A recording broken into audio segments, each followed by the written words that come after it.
A narrativa de que a imigração e a presença massiva de estrangeiros não custam um único cêntimo ao Estado português é um disparate sem nome. Eu no dia de hoje venho apresentar-vos custos que são apenas estimativas anuais de quanto custa cada refugiado ao Estado português. E a questão é a seguinte: nós estamos a olhar para estimativas anuais da questão dos que se auto-intitulam ou que as próprias instituições portuguesas admitem como sendo refugiados, porque uma boa parte deles, nós sabemos e temos informação disso nos mais variados países europeus, que vêm de países que não estão em guerra e que por isso não há qualquer justificação para chamar estas pessoas de refugiados. E portanto eu venho mostrar-vos alguns custos para saberem, e eu acho que é importante falarmos disto porque tanto se fala do custo-benefício do estrangeiro em Portugal e nós sabemos que o custo-benefício é baixíssimo, desde logo porque isto é uma fase de decadência da modernidade em que cada vez mais sistemas que produzem pouquíssimo do ponto de vista prático e que precisam cada vez mais de produzir, vamos lhe chamar produtos não palpáveis, que são meramente ativos económicos, que servem única e exclusivamente para alimentar o capital transnacional, nomeadamente indústrias militares, indústrias farmacêuticas e etc. Mas, enfim, passando isso tudo à frente, até porque nós agora vamos continuar a enviar dinheiro e a comprar muito armamento à indústria militar internacional.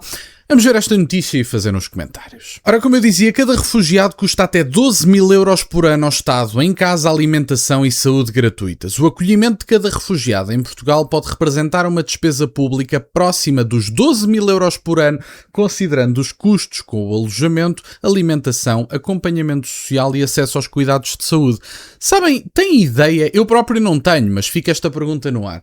Têm ideia de quanto custará em descontos anualmente e quantas pessoas serão de estrangeiros que recebem salários baixíssimos para fazerem trabalhos que dá jeito a uma boa parte dos empresários deste país contratar 3 por 500 do que 1 por 1.500, isso é compreensível por qualquer pessoa, mas têm noção de quantas pessoas é que são necessárias para contribuírem com os seus descontos, etc., com 12.000 euros anuais?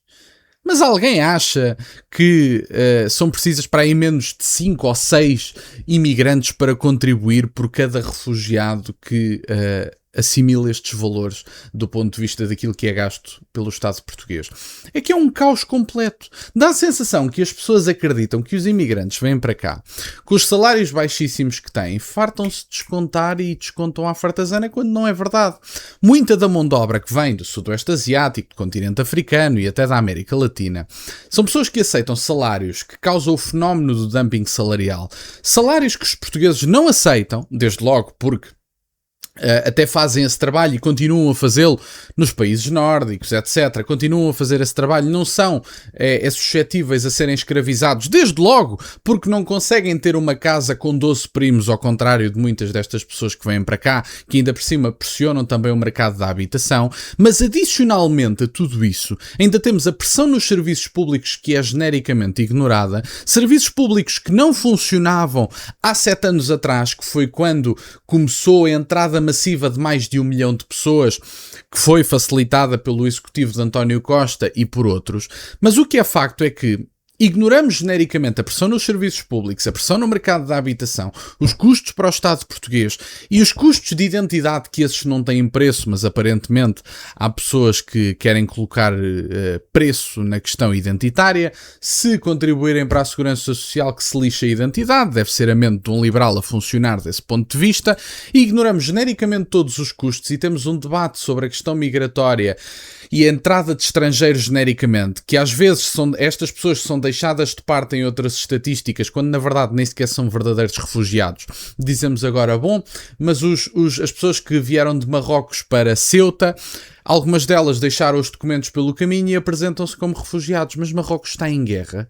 Qual é a guerra a que Marrocos está a pertencer neste momento? Marrocos está a lutar a alguma guerra que eu desconheça? Estou assim tão desligado daquela área do planeta que Marrocos está em guerra e ninguém sabe? Ou sou só eu? Será que sou só eu que não sei que Marrocos não está em guerra nenhuma? É que aparentemente estas pessoas podem ser tratadas como refugiados quando vêm de países absolutamente seguros e normais, dentro dentro das suas condições, que isso aí depois serem imigrantes económicos, aí a história evidentemente muda de figura e tratar como imigrantes económicos é uma coisa. Agora, refugiados, estão a fugir de quê? Por amor de Deus, de especiarias, só devem estar a fugir de especiarias e aqui na Europa continuamos a precisar de doutores e engenheiros e estes agora são cientistas, só pode. A estimativa resulta da análise dos programas públicos de reinstalação e recolocação de beneficiários de proteção internacional. A estimativa resulta da análise de programas públicos de reinstalação e recolocação de beneficiários de proteção internacional. Um dos projetos da AIMA, a tão conhecida Agência para a Integração, Migrações e Asilo, atribuiu quase 3 milhões de euros para o acolhimento de 294 pessoas, que corresponde a cerca de 10 mil euros por refugiado. A este montante acrescem os encargos associados ao acesso ao Serviço Nacional de Saúde, incluindo consulta, exames, internamentos e medicamentos comparticipados, considerando a despesa média anual em saúde por habitante em Portugal, o custo global poderá aproximar-se dos 12 mil euros por refugiado no primeiro ano de acolhimento. Os apoios incluem normalmente alojamento, alimentação, acompanhamento técnico e social e acesso aos cuidados de saúde. E, portanto, para todas as pessoas que nos têm vendido esta narrativa e para as que têm caído na narrativa que tem sido vendida, isto tem custos. E à direita, um dos papéis que nós temos que ter publicamente com esta gente, principalmente com esta gente à esquerda, é dizer, meus amigos, a vossa solidariedade é feita com o nosso dinheiro. Essa solidariedade, essa dita solidariedade e empatia da treta, que a única coisa que querem é atrair novos eleitorados, visto que no curto prazo estas pessoas vão tendencialmente votar à esquerda, mas no longo prazo vão criar os próprios partidos e tomar o poder com as regras do jogo. Mas dizer à esquerda portuguesa e europeia genericamente, meus amigos, a vossa dita solidariedade e empatia tem um custo. Somos nós que pagamos isto. Neste caso são 12 mil euros por ano por refugiado. E portanto, por que raio é que um refugiado tem acesso a este tipo de apoios? Basta ver o que é que se passa em países europeus onde a imigração massiva não é um fenómeno. Nós vemos pessoas com mais poder de compra, desde logo, porque estas pessoas trazem um pequeníssimo acréscimo ao PIB e o que nós vemos na verdade é que o PIB per capita estagna, basicamente. Não temos um PIB per capita a subir. Nós vendem-nos a narrativa diária de que temos a economia alemã e que temos a imigração polaca, quando na verdade a única coisa que temos é a imigração do Reino Unido e a economia da Grécia. Basicamente é isto que temos do ponto de vista prático. Mas ouvir estas pessoas a dizer, bom, o PIB subiu isto, o PIB subiu aquilo, e a vossa qualidade de vida? Estão a gostar de pagar mais de 2 euros por cada litro de combustível? Gostam do novo recorde do preço do cabaz alimentar? O que é que vos parece a pressão no mercado da habitação? O vosso custo de vida melhorou significativamente? As rendas neste momento da vossa casa, como é que estão? E portanto, nós olhamos para todas estas situações e ainda olhamos para serviços públicos não funcionais, onde esbanjamos dinheiro anualmente, pelo menos dezenas de milhares de milhões de euros a serem gastos em serviços públicos não funcionais, brutalmente pressionados pela imigração em massa, e depois viram-se para nós e dizem-nos assim, bom, não conseguimos baixar-vos os impostos no preço dos combustíveis. Sabem, as vossas reformas daqui a 40, 50 anos vão receber perto de 40% do último salário. O que é que eu daqui a 50 anos faço com 40% do meu último salário? Alguém me explica? Mas expliquem-me como se eu fosse uma criança de 5 anos, porque eu honestamente não consigo compreender. Olhando para países onde a imigração em massa não é um fenómeno, como é a Polónia, nós vemos a ascensão de um grande país em termos económicos, vemos um país coeso, orgulhoso da sua identidade, e depois olhamos para Portugal e temos a imigração do Reino Unido e a economia da Grécia. E depois dizem, bom, eles vieram salvar a segurança social. Não se nota.